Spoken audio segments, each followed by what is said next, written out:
Hi అండి. నమస్తే. Welcome to my channel. It's me Vijaya. ఏమిటో ఈ రోజుల్లో ప్రతి ఒక్కరి జీవితం యాంత్రిక జీవితం అయిపోతుంది కదండి. ఉదయం లేచిన దగ్గర నుండి ఉరుకులు పరుగులు, జాబ్ చేసే లేడీస్ అయితే ఇంటి పని, జాబ్, ఇంకా హౌస్ వైఫ్స్ అయితే వాళ్ళ పరిస్థితి అయితే అస్సలు చెప్పనక్కర్లేదు.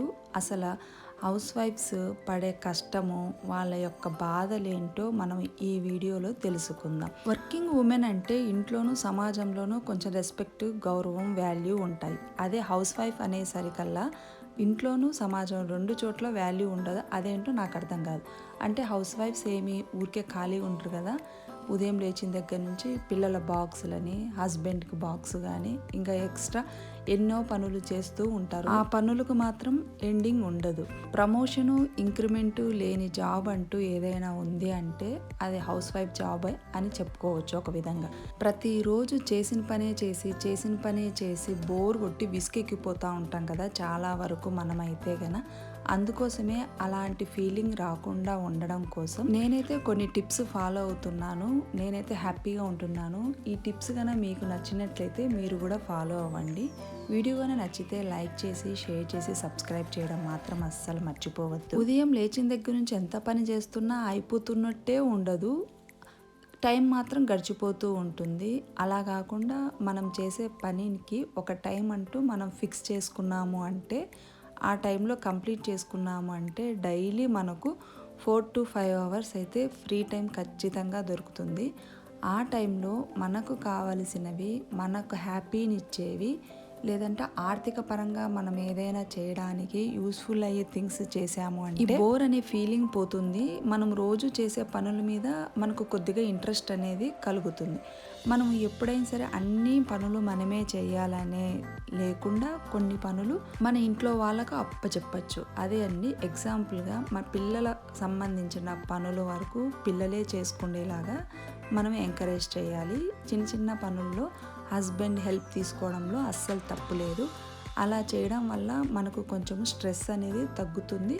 మనము కొత్త థింగ్స్ చేయడానికి కొంచెం టైం అనేది ఉంటుంది. మనకు ఉన్న 3-4 అవర్స్ ఫ్రీ టైంలో మనము అర్న్ చేసే విధంగా కొంచెంగా ఆలోచించాలి. ఇంట్లో ఉంటూ కూడా డబ్బు ఎన్నో విధాలుగా సంపాదించవచ్చు. చిన్న చిన్న బిజినెస్లు స్టార్ట్ చేయొచ్చు. ఫ్యాషన్ పరంగా ఇంట్రెస్ట్ ఉంటే బ్యూటీ పార్లర్ కానీ ఇలాంటివి స్టార్ట్ చేయొచ్చు. ఇంకా టైలరింగ్, ఇంకా చిన్న చిన్న వర్క్స్ ఇలాంటివి మనం చేసుకున్నామంటే మనకు సెల్ఫ్ సాటిస్ఫాక్షన్ ఉంటుంది.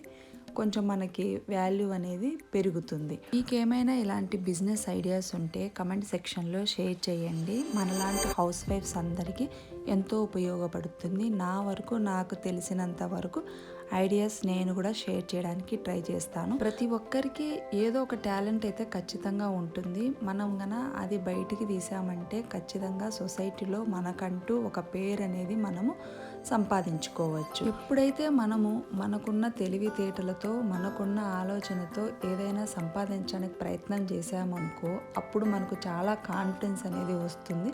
మనము ఎలాంటి సమస్యలైనా ధైర్యంగా ఫేస్ చేయగలుగుతాము. నాకైతే చిన్నప్పటి నుంచి పెద్దగా ఎక్కువ మాట్లాడే అలవాటు లేదు. నలుగురిలో మాట్లాడాలంటే చాలా భయంగా ఉండేది. దానివల్ల నేను పెద్దగా అందరిలో కలవలేకపోయేదాన్ని. ఇలా చేయడం వల్ల మనమే చాలా నష్టపోతాము. మనము నలుగురిలో కలిసి మాట్లాడినప్పుడే మనకు కొత్త విషయాలు, కొత్త ఆలోచనలు అనేటివి వస్తాయి. మనకంటూ ఒక మంచి రిలేషన్షిప్, ఫ్రెండ్షిప్ అనేది మెయింటైన్ చేసాము అంటే మనము చాలా హెల్తీగా ఉంటాము, చాలా యాక్టివ్గా కూడా ఉంటాము. మనం చేసే పని ఏదైనా సరే, చిన్నదైనా పెద్దదైనా దాని మీద మనము కాన్సన్ట్రేషన్గా చాలా నమ్మకంగా చేసాము అంటే అది ఎప్పటికైనా సక్సెస్ అవుతాం. ప్రతిరోజు మనం పని అని కాకుండా మన కోసం కొద్దిగా టైం అనేది స్పెండ్ చేయాలి. అది బుక్స్ రీడింగ్స్ కానీ, వాకింగ్ అనేది ప్రతిరోజు మన డైలీ లైఫ్లో అలవాటు చేసుకున్నాము మనలో కొత్త ఎనర్జీ అనేది వస్తుంది. నాకు తెలిసి కొన్ని విషయాలు నేను ఇలాగే ఫాలో అవుతున్నాను. మీకేమైనా కొత్త ఐడియాస్ కన్నా ఉంటే మీరు కమెంట్ సెక్షన్లో షేర్ చేయండి. వీడియో నచ్చింది అనుకుంటున్నాను. వీడియో నచ్చితే లైక్ చేసి, షేర్ చేసి, సబ్స్క్రైబ్ చేయడం మాత్రం అస్సలు మర్చిపోవద్దు. Thanks for watching.